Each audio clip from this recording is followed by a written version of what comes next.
Alhamdulillah, wassalatu wassalamu ala Rasulillah wa ala alihi wa ashabihi wa man tabi'ahum bi ihsan ila yaumil qiyamah. Asyhadu an la ilaha illallah wa la syarika lah wa asyhadu anna Muhammadan abduhu wa rasuluhu la nabiyya ba'da. Bapak-bapak dan ibu-ibu serta para remaja yang saya muliakan, alhamdulillah pada malam hari ini kita masih diberikan kesempatan oleh Allah Subhanahu wa taala untuk sama-sama melaksanakan sebagian perintahnya, yaitu melaksanakan sholat isya yang dilanjutkan dengan sholat sunnah tarawih. Selanjutnya, izinkan pada kesempatan yang berbahagia ini saya menyampaikan beberapa hal atau beberapa catatan penting yang saya kutip dari kitab Minhajul Muslim karya Syekh Abu Bakar Al-Jazairi, yaitu terkait seputar masalah zakat fitrah. Kita batasi saja masalahnya adalah masalah zakat fitrah, karena di setiap tahun permasalahan zakat fitrah itu sering ada pertanyaan-pertanyaan kepada kita. Bolehkah kita zakat fitrah dengan uang? Bagaimana kalau kita tidak zakat fitrah, tapi kita menerima zakat fitrah dari orang lain? Baik, zakat fitrah itu syaratnya sangat sedikit, sangat ringan, berbeda dengan zakat mal. Zakat fitrah itu ketika seseorang itu sudah beragama Islam, kemudian memiliki kelebihan harta untuk kebutuhan pokok dirinya sendiri dan keluarganya, untuk kepentingan pada malam hari raya dan besok paginya di hari raya, maka orang itu sudah wajib mengeluarkan zakat fitrah. Dan tentu dia yang mengeluarkan atau dia yang wajib mengeluarkan zakat fitrah itu dia mengalami hidup di bulan Ramadan. Kalau tidak pernah mengalami hidup di bulan Ramadan, berarti dia tidak wajib mengeluarkan zakat fitrah. Kalau kita mulai Ramadan kemarin di hari Sabtu tanggal 1 Maret, tanggal 1 Maret, maka kalau ada yang meninggal di hari Jumat, ya, sampai sebelum terbenam matahari di hari Jumat, maka dia tidak wajib mengeluarkan zakat fitrah. Tetapi walaupun dia hanya mengalami hidup di bulan Ramadan itu hanya 1 menit, pas begitu matahari terbenam di bulan Ramadan, di tanggal 1 Ramadan, di malam Sabtu kemarin, maka dia sudah wajib mengeluarkan zakat fitrah. Jadi kalau demikian adanya, kita jangan ngaku-ngaku menjadi orang yang tidak wajib mengeluarkan zakat fitrah kalau ternyata kita masih memiliki kelebihan harta untuk kebutuhan diri kita dan keluarga, untuk dikonsumsi pada malam hari raya Idul Fitri dan besok paginya di hari raya. Untuk sorenya sudah lain cerita lagi. Saya mencari satu ibarat tapi tidak mendapatkan. Mudah-mudahan para ustadz yang lain pernah mendapatkannya. Ketika saya garis bawahi memiliki kelebihan harta, tidak ada satupun yang saya dapatkan memiliki kelebihan makanan. Jadi kalau memiliki kelebihan harta, fakir dan miskin yang menjadi konsentrasi penerima zakat fitrah, tuhratan wa lis-shaimi wa tumatan lil masakin, berdasarkan hadis itu, kita harus meredefinisi fakir dan miskin. Mengapa? Karena ketika fakir dan miskin itu pada malam hari raya Idul Fitri, dia masih memiliki handphone, dia masih memiliki TV, dia masih memiliki VCD, DVD dulu namanya apa, yang kayak gitu, masih memiliki harta-harta yang bukan kebutuhan pokok, maka dipastikan orang-orang yang seperti itu masih wajib mengeluarkan zakat fitrah. Yang perlu kita perbaharui saat ini, saya perhatikan beberapa tahun ini, mudah-mudahan perhatian saya ini adalah salah, ya. Seringkali di kita, misalkan dalam satu keluarga itu ada 5 jiwa. Dia mengeluarkan zakat fitrah, biar gampang 4 jiwa saja, 4 jiwa. Dia mengeluarkan zakat fitrah sesuai dengan yang dianjurkan oleh Majelis Ulama Indonesia, oleh ulama di Indonesia, bukan Majelis Ulama, yang ditentukan oleh ulama-ulama di Indonesia yang mengambil garis tengah 2,5 kilogram. Ya.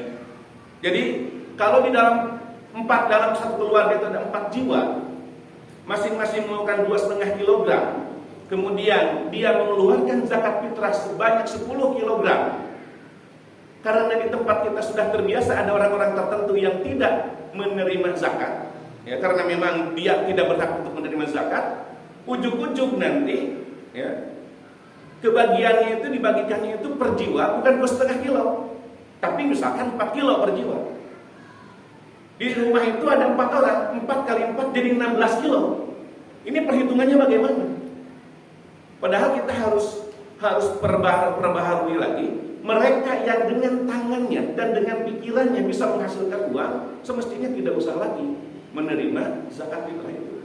Biar nanti, ya, kalau di rumah itu ada 4 orang, taruh saja bapaknya tidak berhak menerima zakat, hanya tinggal 3 orang. Yang tadinya kita distribusi per jiwa itu adalah 4 kilogram, bisa jadi nanti bisa jadi 7 kilogram. 7 kali 3 nggak apa-apa, jadi 21 kilogram juga. Yang jelas yang mendapatkan hanya 3 jiwa, tidak 4 jiwa. Nah, ini beberapa catatan yang harus kita lakukan berkenaan dengan distribusi zakat fitrah. Para ulama berbeda pendapat terkait takaran jumlah zakat fitrah ini, ya. Kalau masalah hitungan awalnya, zakat fitrah itu 1 sok. 1 sok itu sama dengan 4 mud, 1 mud itu sama dengan 6,75 gram. Jadi kalau dihitung 4 mud itu kurang lebih 2,7 kilogram. Tetapi berikutnya para ulama berbeda pendapat. 1 sok itu tidak ujug-ujug jadi 2,7 kilogram. Imam Hanafi menyebut bahwa 1 sok itu sama dengan 3,8 kilogram. Hitungan akhirnya seperti itu. Imam Syafi'i, Imam Hambali itu Imam Syafi'i 2,75 kilogram. Imam Hambali 2,2 kilogram. Ulama-ulama di Indonesia yang tergabung dalam BAS nasional, kalau kita perhatikan dari tahun ke tahun, dari mulai saya kecil sampai saya punya anak kecil, ya, hitungannya adalah 2,5 kilogram. Ternyata ini mengambil jalan tengah dari yang mengambil pendapat zakat fitrah boleh 2,2 kilogram, boleh 2,75 kilogram, boleh 3,8 kilogram. Maka ulama di Indonesia mengambil jalan tengah, zakat fitrah itu 2,5 kilogram. Dari ulama-ulama yang ada, hanya Imam Hanafi yang membolehkan zakat fitrah mempergunakan uang. Artinya, bapak-bapak kalau mau konsisten, ya, dalam mengambil pendapat satu mazhab ulama, ketika bapak-bapak mau berzakat fitrah mempergunakan uang, maka jangan takarannya disandingkan dengan takaran Imam Syafi'i 2,7 atau 2,5. Apalagi dengan Imam Hambali yang hanya 2,2. Jadi kalau bapak-bapak mau berzakat fitrah dengan uang, berzakat fitrahlah dengan nilai kurang senilai 3,8 kilogram, bukan 2,5 kilogram. Ini saya urutkan masalah hukum asalnya dulu, ya. Sehingga kalau saat ini BAS Nasional Indonesia menentukan Rp45.000 yang setara dengan 2,5 kilogram beras, itu kurang lebih per kilonya adalah 18.000. Betul ya? Yang itu 18.000 kali 2,5 kilo berarti 45.000. Mudah-mudahan saya tidak salah itu. Nah, kalau mau mengambil zakat fitrah dengan uang, maka 3,8 kilogram dikali 18.000 sama dengan Rp68.400.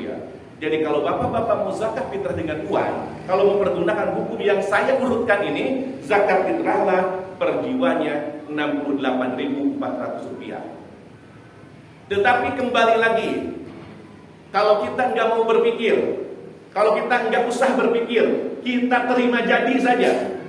BAS sudah menentukan untuk yang zakat fitrah mempergunakan uang Rp45.000, yang mempergunakan beras 2,5 kilogram. Mau pakai yang itu mangga.